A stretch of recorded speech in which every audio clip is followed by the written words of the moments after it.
YouTube, this is Way Too Long, coach of the FC Seviper 04, bringing you week number 4 of the JBA. We are up against, this time against the Westchester Weaviles, and we're struggling a little bit, like we did in the PFL. We had a little losing streak with 2 games in a row. Now we hope we can come back, hopefully especially with a little better of team building, I guess. So anyway, here you see our opponent's team. He has Victini, Rotom Wash, Fortress, Granbull, Liper, Mr. Mine, Salamence, Viperia, Porygon 2, Steigerlied and Mega Venusaur. And here you see our team. We're starting with Hollywood the Ditto, holding of course the choice scarf. I was debating a little bit if I maybe showed another item on it, like Life Orb, something just to power up our own attacks. I mean, if we take a speed boost, we'll pretty much speed tie with everything. But since we're in that kind of risky position now, I think outspeeding is very important, especially Ditto is here because our opponent has Steigerlied. One of the reasons people draft Steigerlied is Sword Dance and the speed boost. Getting this up, and of course having Ditto to counter this is really important. We also have stuff like Salamence, which in most cases can OHKO itself.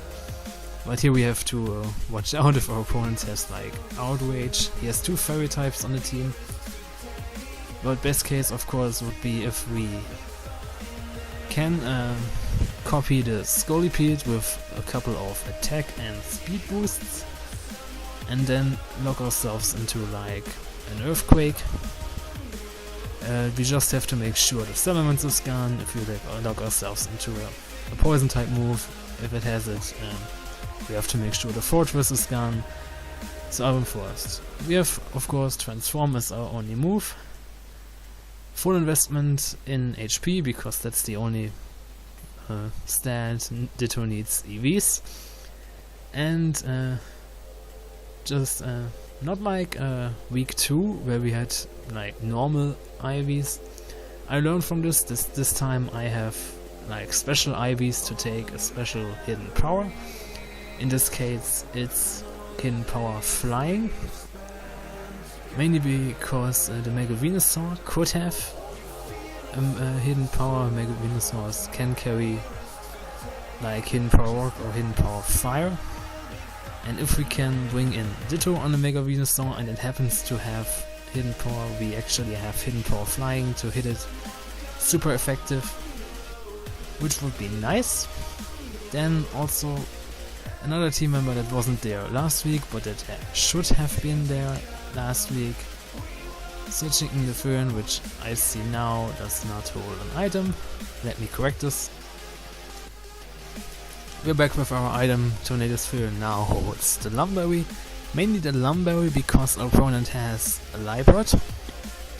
So thanks to Thunder Wave on this really fast mon is an option, and of course we don't want our tornadoes to be slowed down by a Thunder Wave. We don't really need HP recovery since we have Regenerator. We have Heat Wave to hit the Fortress really hard. We have Hurricane as a strong stat move. And then like most tornadoes we are like mixed. And we also have Knockoff and Superpower. Superpower especially if we have to face the Liepard.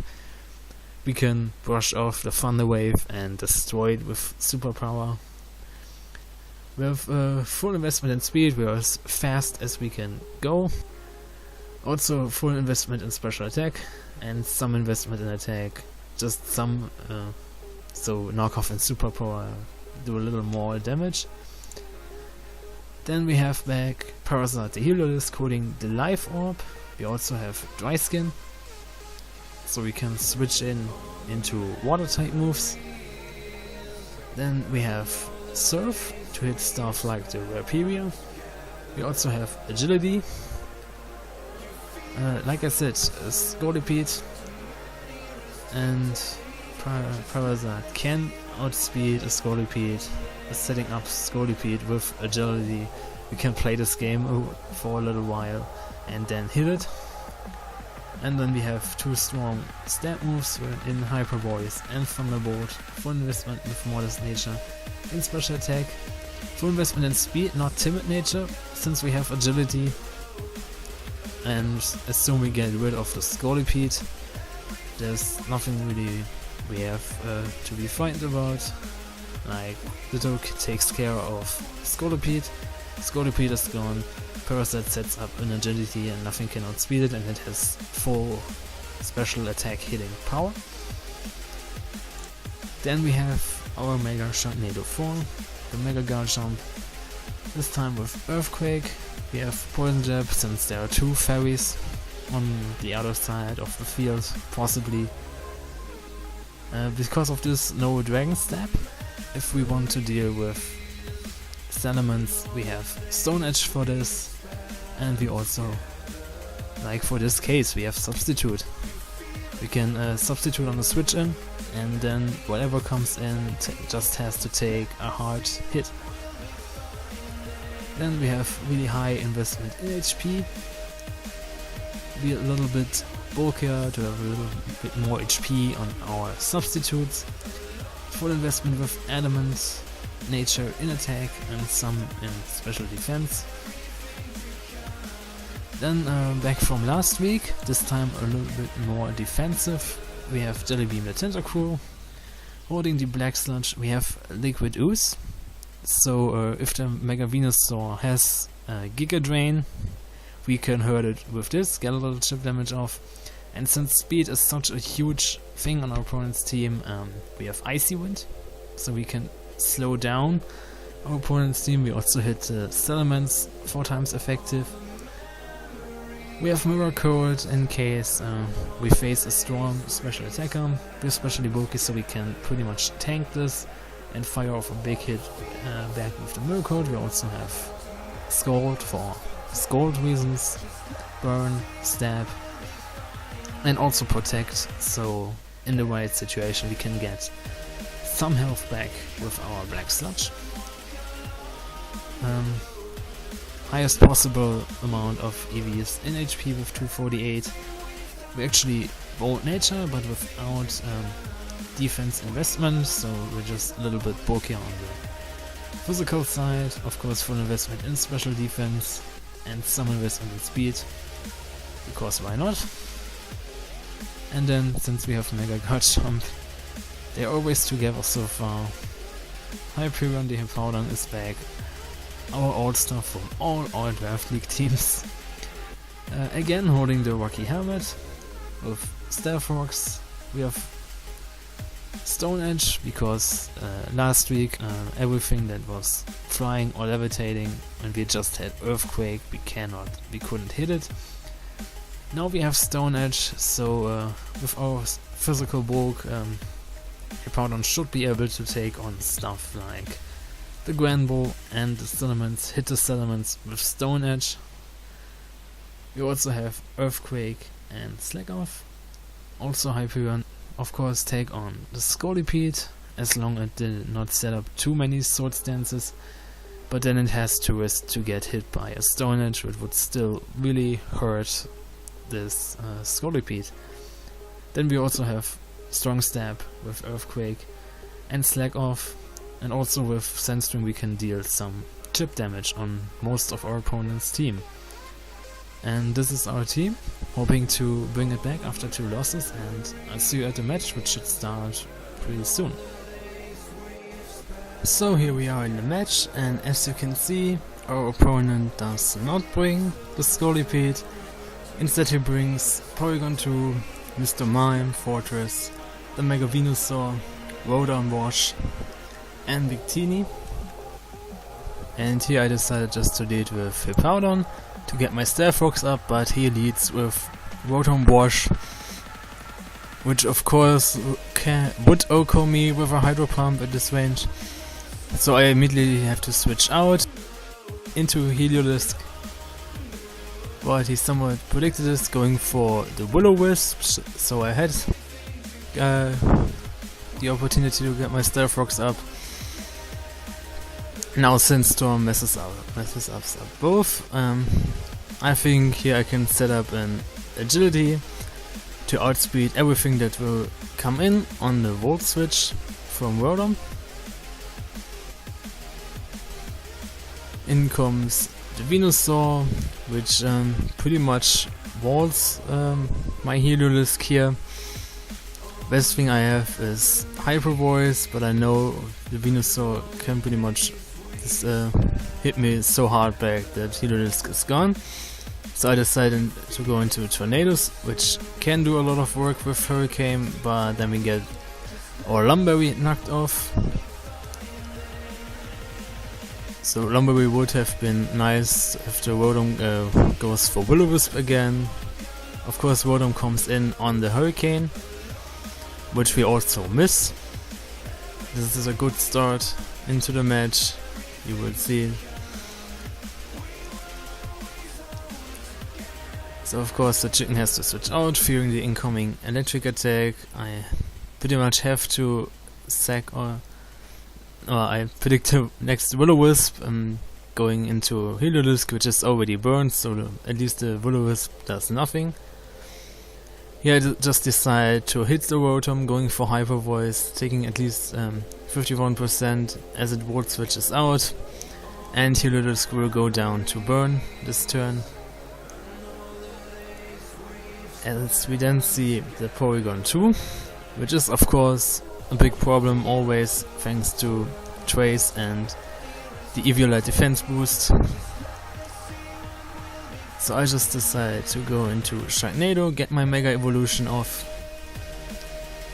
and set up a substitute to see what this Porygon has. And as we see, it's very dangerous for my Garchomp since it has Ice Beam, 4 times super effective. I have to switch out here. Going into Jelly Beam to take the Ice Beam, which is of course no problem since Jelly Beam this time is our special ball, but we get frozen. Again, super nice luck, but it doesn't really matter here because I have Scald, so I can free myself immediately from the freeze, hoping for the burn, but of course we don't get it. And we see the Porygon has Thunderbolt. I get some health back here with the Black Sludge, and I decide here take another Thunderbolt. It's even a crit, we take 50%, but as you know I have Mirror Coat and I can destroy this Porygon 2 at this point. But yeah, in hindsight on the next part of the match, it's not that good. Here we have the Rotom, of course, which I would have used where I would have used the Mirror Coat. I would have preferred to use the Mirror Coat here. We see the Volt Switch, so Mirror Coat on the Volt Switch with the chance of living it would have been definitely better. But Jelly Beam is pretty much done at this point. We have 15% of our health. I expect the next Volt Switch here going into Hyperion, but I get burned on the Will-O-Wisp. Again, I'm trying to make too much plays here, I guess. So this time I go into Hollywood, which copies the Rotom, so I can see its full moveset, but I pretty much already know it at this point. With Will-O-Wisp, Hydro Pump, Pain Split and Volt Switch. I just Volt Switch out here, trying to get some damage, getting some initiative. This time into Hyperion. And the next Will-O-Wisp comes in. So this Rotom really wants to burn everything on the field. And now expected to Volt Switch or Will-O-Wisp again, trying to set up my rocks again, but now the Rotom goes for Hydro Pump and of course destroys Hippowdon. And I'm pretty much already lost here at this point. Now I have one turn of Sand. I decide to go for Substitute in case he goes for Will-O-Wisp, because a burned Garchomp would be the end of the match. but he just goes for Hydro Pump, destroying my sub.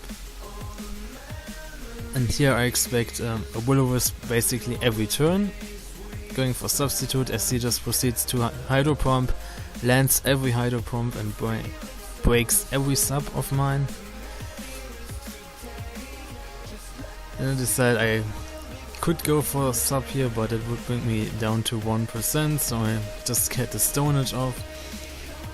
Yeah, I would have gone for Stone Edge. I probably would have taken out the Rotom, but of course, knowing my luck, I would have missed the Stone Edge probably. Now Sir Chicken is my best hope here, and I finally get some luck getting... The Rotom lifts the Hurricane on 5%, but it gets confused and hits itself and kills itself. At least the Rotom is down now. Then we see the Victini. It's obviously Choice Scarfed since it outspeeds Tornadoes and misses the Thunder. I get at least one Hurricane off, then fearing the Thunder I have to switch out, sacking off my Tentacool.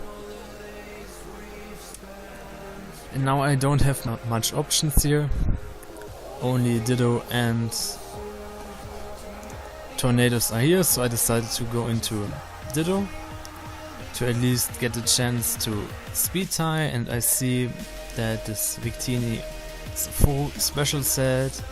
I can remember at this point Thunder, Blue Flare and Shadow Ball. I think Psychic was there too, but I can't remember that good. So I just decided to go for Shadow Ball here, get at least some damage off. But then this turn, he wins the speed tie, gets the para, and I also get fully paralyzed. Yeah, and at this point, I mean, I already lost basically. Then he gets the crit on the Thunder, which might have mattered. Yeah, I already lost the match, but this last turns here again Thunder and paralyzes me, and I missed the Hurricane. He misses the Thunder again, which at least gives me one chance to hit him with the Hurricane, but of course the Victini lives on 6%, and now the Thunder hits and destroys my Tornadoes. And so, pretty much on the same day when I got my highest draft league win with the 4-0 against the Green Bay Leafs in the PFL, I get my highest loss in the draft league format, being 4-0. This time against the Westchester Weavile. And I don't know why I'm doing so much worse in this league than in my other league, where I made the playoffs now. And this match pretty much shows it that if you play bad and you get really the worst of luck, the bad luck didn't even matter here. It could have helped me to at least keep a lower differential, I guess. Maybe I would have just lost 2-0, but here everything fell down on me. Bad luck and really kind of bad performance here. I think we can't even make the playoffs in this league after the first win. We got 3 losses in a row. And I don't know why I'm doing so bad in this league. But I guess in this league here my draft is worse. I don't know. I mean, there are much more opportunities to learn. Here I have learned to maybe not to overpredict. And if this was too long, GG to my opponent, and